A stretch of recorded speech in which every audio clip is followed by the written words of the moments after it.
Cohesive force, এতগুলো মান না। বল তোরা এবার এটা বলে ফেল, থিটা অবটিউজ মানে বল বল বল বল। লিকুইড যদি রাইজ হয় এটা কি হবে বল? লিকুইড ফল। ওয়েট দ্য সারফেস, তাহলে এটা কি হবে?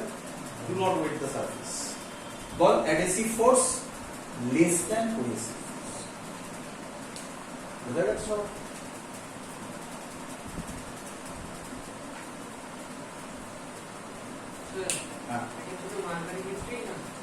না, যাদের যাদের ক্ষেত্রে এই ঘটনাটা ঘটবে, এর উল্টো ঘটনাটা ঘটবে, তাদের ঘরের ক্ষেত্রে হবে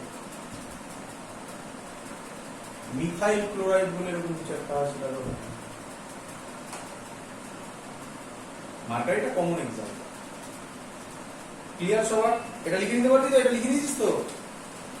পরীক্ষায় কোশ্চেন দেয়, শোন শোন, পরীক্ষায় কোশ্চেন দেয়, mercury water wets the glass surface but mercury does not. Y?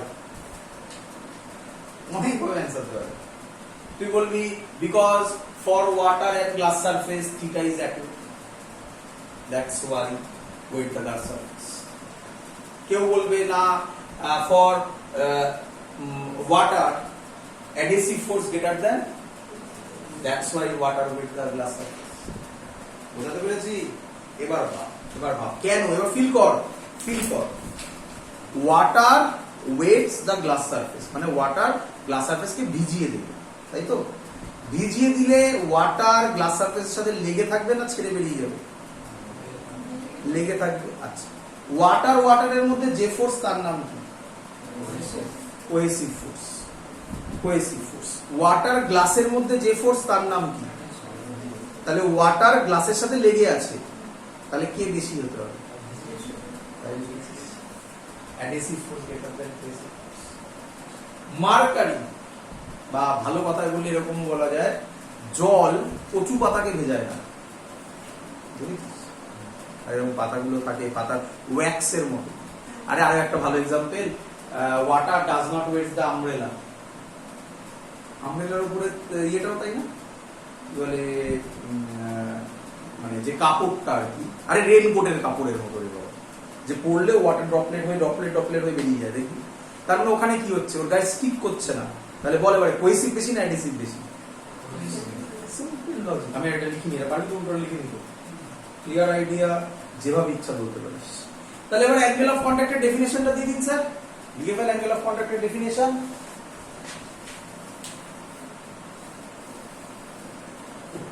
Theta is the angle, মানে angle of contact is the angle. আমি আর অত লিখলাম না, থিটা বলে লিখছি। Theta is the angle between the tangent to the liquid surface, between the tangent to the liquid surface, to the liquid surface at the point of contact, at the point of contact and the solid surface, and the solid surface inside the liquid, inside the liquid. বোঝা গেছে সবাই? দেখ তাই বোঝা গেল না? আচ্ছা, ছবিটা একটু অন্যভাবে দেখা, এদিকে দেখা। ধর এটা না করে তুই এটার জন্য বলছিস, তাহলে এটার জন্য এটা ট্যানজেন্ট হবে কি রে? তাহলে এটা থিটা হবে, একই জিনিস। যেদিক থেকে ইচ্ছা করতে পারিস। ক্লিয়ার সবার? বোঝা গেছে? চল হেডিং দে ক্যাপিলারিটি। বুঝে দি লিখে নে capillarity.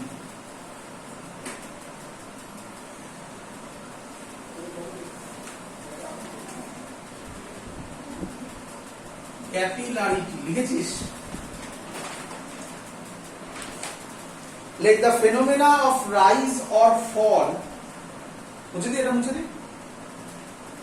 The phenomena of rise or fall লিখে দিচ্ছ। ক্যাপিলারিটি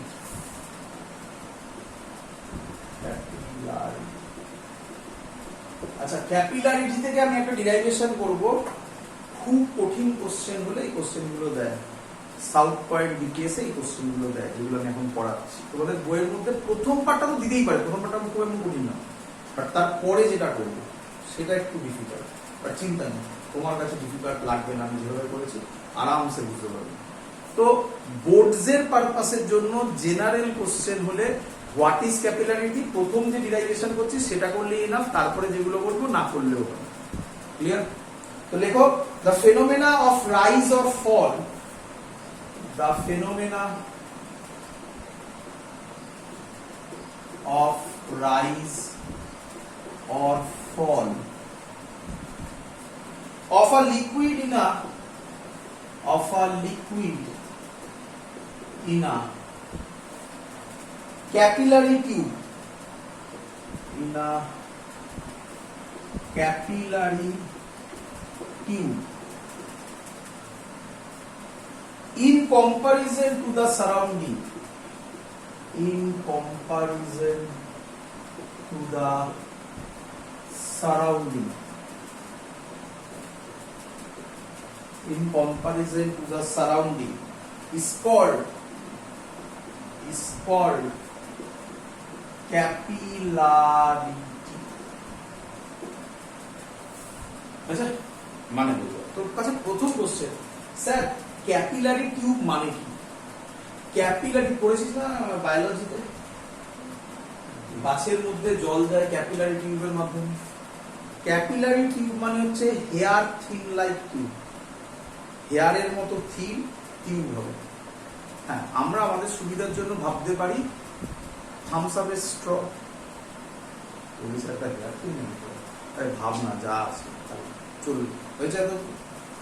আচ্ছা, তাহলে আমরা এরকম ভাবতে পারি, যদি আচ্ছা পিওর ওয়াটার হলে কিরকম হয় বলে দিই না, এটা হলো পিওর ওয়াটার। মানে সহজ কথায় পিওর ওয়াটারে থিটা কত কে বলবে? 90 degree, angle of contact 90 degree. বুঝতে পারছিস তো? তো যাই হোক, ওটা তো আমরা বুঝিয়ে দিয়েছি, তো এটা নিয়ে আমি আর ভাবছি না। এবার এর মধ্যে তুই যদি ওয়াটার দিস তাহলে দেখা যাবে ওয়াটার এরকম হবে, তাই না? উপরে উঠে যায় না খানিকটা, এই যে হাইট উপরে উঠলো, এই হাইটটাকে বলা হচ্ছে ক্যাপিলারি অ্যাকশন, আর এই টিউবটাকে বলা হয় ক্যাপিলারি টিউব। এর ডায়ামিটার কি হবে? খুব ছোট হবে। বাট আমরা যা এঁকেছি তাতে ভয়ঙ্কর বড় লাগছে, বাট ক্যামেরাতে তাও আসবে না, কিছু করার নেই, এভাবেই আসবে। অথবা যদি মার্কারি নিস তাহলে কিরকম হবে? মার্কারি নিলে, এটা দেখাচ্ছি না এই জায়গাটা, এইরকম বল, বুঝবি কি? মানে কি হবে? Rise or fall. Clear idea? Clear? তো প্রথম কোশ্চেন কেন, তাই না?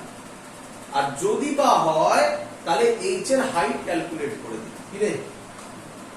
তো ফর্মুলা বলি আগে, তারপর সব করে দেখাবো। এইচ এর ফর্মুলা হচ্ছে, লিখে রাখিস বাবা, 2s cos theta by r rho g। আমি একটা একটা করে বলবো, তোরা বলবি। বল s কি? s surface tension, theta angle of contact, r পারিনাই বুঝি, সাবধান এখানে গুলোবে, আর নিয়ে গুলোবে। আর হচ্ছে রেডিয়াস অফ ক্যাপিলারি টিউব, আর গুলোবে না, আর গুলোবে না। আমি একটু যখন ডিরাইভেশন করবো তখন আরটা নিয়ে গুলোবে। স্মল আর বলেছি, কি নাম বললাম?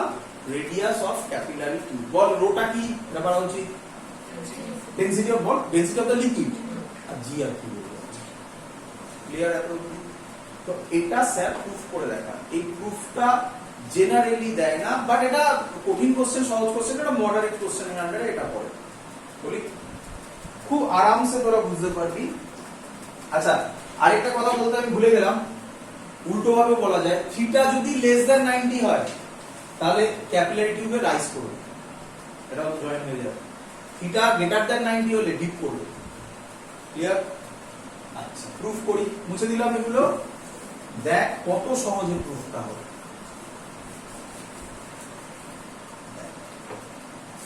আমি ইচ্ছা করে বড় করে আঁকলাম, তুই বলবি স্যার এত বড়, হ্যাঁ এতই বড়, হয়তো বোঝাতে পারবো।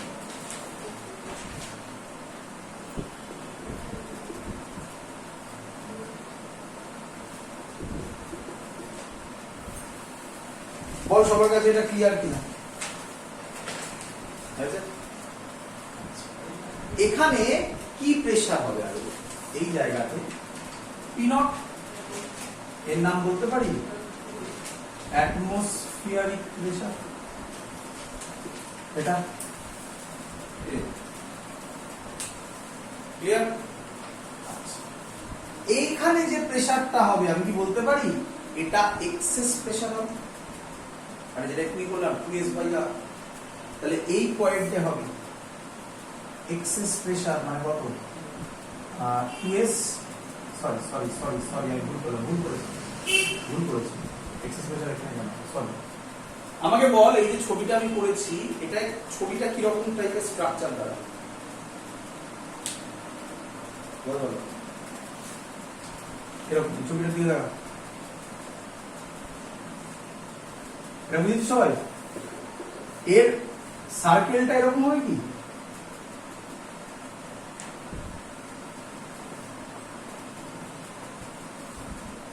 তাহলে এটাই তো সেই বাবেলটা।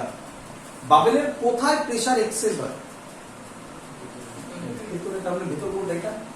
এখানে প্রেসার আমি কত ধরেছি, তাহলে নিচে যে প্রেসারটা হবে সেটা এর থেকে বেশি হবে না কম হবে?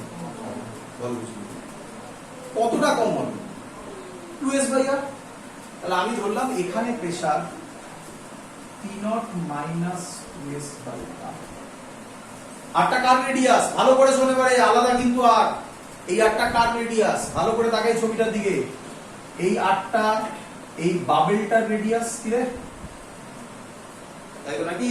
এটা ক্যাপিটাল আর ধরেছে, আর ফর্মুলা কিন্তু স্মল আর ছিল, চেঞ্জ হবে। দেখ এত দিক ক্লিয়ার?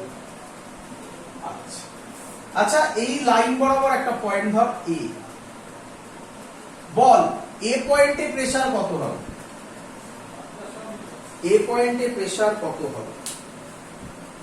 আমি বলতে পারি এখানে যা প্রেসার, এই পয়েন্টে প্রেসার হবে এটা প্লাস এইচ রোজি, এই হাইটটাই এইচ ধর। আচ্ছা এটা এখানে না করে আরো কাছে কর, একদম গায়ে কর, তবে বুঝতে সুবিধা হবে। এই হাইটটাই এইচ ধর, তাহলে আমি এতে প্রেসার কি বলতে পারি P0 - 2s/r প্লাস এইচ রোজি। বল এটা বুঝলি কিনা? শেখালাম না আলাদা করে? এখানে প্রেসার কত P0 - 2s/r, এটা কত এইচ হাইট, তাহলে এইচ হাইটে কোন দিকে নেমেছে, নিচের দিকে, তাহলে এটা কত হবে এইচ রোজি হবে না? ক্লিয়ার? আচ্ছা আমরা কি জানি এখানে যা প্রেসার হয় এখানে একই লেয়ারে কি একই লেভেলে কি প্রেসার হয়, সেম প্রেসার। এখানে এটা তো এর বাইরে, টিউবের বাইরে, এখানে কি প্রেসার পড়বে, অ্যাটমসফিয়ারিক প্রেসারই পড়বে। কি রে, এটা তো লিকুইডের এর বাইরে, টিউবের বাইরে, তো তাহলে এখানে কি প্রেসার পড়বে, অ্যাটমসফিয়ারিক প্রেসারই পড়বে। তাহলে এখানে P0, এখানে পড়ছে এই প্রেসারটা, তাহলে এই প্রেসার আর এই প্রেসার কি সেম। তাহলে আমি কি লিখতে পারি P0 = P0 - 2s/r plus H রোজি। বল বুঝলি কিনা? আবার বলবো, বলি এর এখানে প্রেসার দিলাম P0, বাবেলটা কোথায় তৈরি হবে এখানে, তাহলে কোথায় ভেতরে প্রেসার বেশি, তাহলে বাইরে প্রেসার কি হবে, এতে কম হবে। কত কম হবে, -2s/r। এটা এইচ হাইট নিচে, তাহলে কত হবে প্রেসার, এটার যা প্রেসার প্লাস এইচ রোজি হবে, বেরিয়ে গেল এত। এটা সেম লেভেল ভাবছি, এখানে যা প্রেসার হবে এখানে তাই প্রেসার হতে হবে। কিন্তু এটা কোথায়, এয়ারের বাইরে, তাহলে এয়ারের এয়ারের বাইরে টিউবের বাইরে, টিউবের বাইরে কত প্রেসার পড়ে, অ্যাটমসফিয়ারিক প্রেসার, তাহলে P0 ধরেছে, তাহলে এখানে আর এখানে ভ্যালু সেম হতে হবে, তাহলে এটা ইকুয়াল করে দেব। কাটাকুটি কর করে এইচ এর ভ্যালু বল কত হবে। এইচ এর ভ্যালু বেরোবে এইচ রোজি = 2s/r, 2s/r রোজি। না বাবা প্রুভ হয়নি এখনো, বাট এটা একটা বিরাট ইম্পর্টেন্ট রিলেশন, এখান থেকে কঠিন কোশ্চেনটা দাঁড়াবে। বলবো কঠিন কোশ্চেনটা কি, এটাই লাস্টে দিয়ে বলবো, অনেক হয়েছে বলি, ভালো করে বলছি। শেষ হয়নি এখনো ডিরাইভেশন। এটা কার রেডিয়াস? ক্যাপিটাল আরটা কার রেডিয়াস? এয়ার বাবেলের রেডিয়াস। এয়ার বাবেলের রেডিয়াস কি এর ভেতরে থাকবে না বাইরেও থাকতে পারে? তাহলে তো স্মল আর ক্যাপিটাল আর এক নয়। এবার আচ্ছা আমি এরকম বলতে পারি এটা হচ্ছে টিউবের রেডিয়াস, কি রে? এটা টিউবের রেডিয়াস, এটা স্মল আর বলতে পারি, তাহলে একটা ট্রায়াঙ্গেল তৈরি হলো। হ্যাঁ, এটাকে থিটা বলতে পারি, তাহলে কি হলো? এটা তো থিটা ছিল না। দেখ করে দেখাচ্ছি, আবার চিন্তা করিস না, দেখ বুঝলি কিনা দেখ। এই হলো আমার পুরো জিনিসটা, বল বুঝলি কিনা তোর, তাই নাকি? তাই তো টাকা। এটা হচ্ছে বাবলের রেডিয়াস, এটা হচ্ছে স্মল আর। এবার তো ক্লিয়ার, এটা থিটা, এটা অ্যাঙ্গেল অফ কন্ট্রাকশন। কি রে? আচ্ছা এটার সাথে এটা কত অ্যাঙ্গেল করে? তাহলে এটা যদি থিটা হয় তাহলে এই অ্যাঙ্গেলটা কত হবে? আচ্ছা এটার সাথে আবার এটা কত অ্যাঙ্গেল করে? ট্যানজেন্টের সাথে 90 ডিগ্রি। এটা কত হলো? 90 ডিগ্রি মাইনাস থিটা, তাহলে এটা কত হবে? বোঝা গেছে? এই ট্রায়াঙ্গেল থেকে কে আমায় বলবি cos থিটা কত হয়? Base by hypotenuse, small R by capital R. তাহলে স্মল ক্যাপিটাল আর কত হবে? হ্যাঁ, R by cos theta. Prove হয়ে গেছে। ক্যাপিটাল আর এর জায়গায় বসাবো আর বাই cos থিটা, তাহলে 2s উপরে cos থিটা যাবে, নিচে স্মল আর রো জি। বলো সবার ক্লিয়ার? বোঝা গেছে পুরো জিনিস? ক্লিয়ার? হ্যাঁ, এখানে একটা সুন্দর কোশ্চেন বলে, ভালো করে শুনবি। আচ্ছা সবাই ইয়ে করেছিস, কি বলে এক্সাম্পলটা বলছি। থামস আপ খাবি, স্ট্র নিবি, স্ট্রয়ের মুখটা হাত দিয়ে আটকাবি, দিয়ে থামস আপের ভিতরে ঢোকাবি, ঢুকে এবার তুলবি, দেখবি কিছুটা থামস আপ উঠে এসছে স্ট্রয়ের মধ্যে। এটাই হলো ক্যাপিলারি রাইজ। ক্লিয়ার? এবার বোঝ, খুব মজাদার জিনিস। আচ্ছা এটাই তো টিউবের লেন্থ ছিল নাকি? কি রে? তাহলে জল বা লিকুইড যাই বলে এত অব্দি উঠেছে। আচ্ছা আমি যদি এখান দিয়ে কেটে দিই, এটাই থাকলো ধর। আচ্ছা আমি যদি এখান দিয়ে কেটে দিই, তাহলে এই জলটা কোথায় পড়ে যাবে? বাইরে পড়ে যাবে, জীবনে পড়ে যাবে।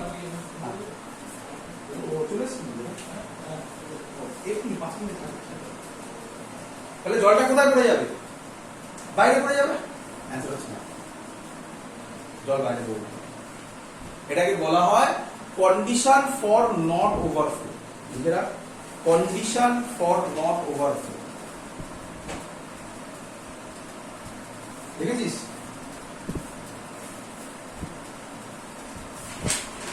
লিখেছিস? দেখ কি হবে, দেখ কি হবে। আচ্ছা এখান থেকে আমি বলতে পারি, যে বলেছিলাম এখানে, এখান থেকে আমি বলতে পারি H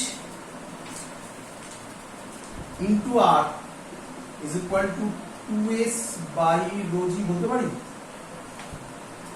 2s rho g পুরোটাই কি? পুরোটাই কি? কনস্ট্যান্ট।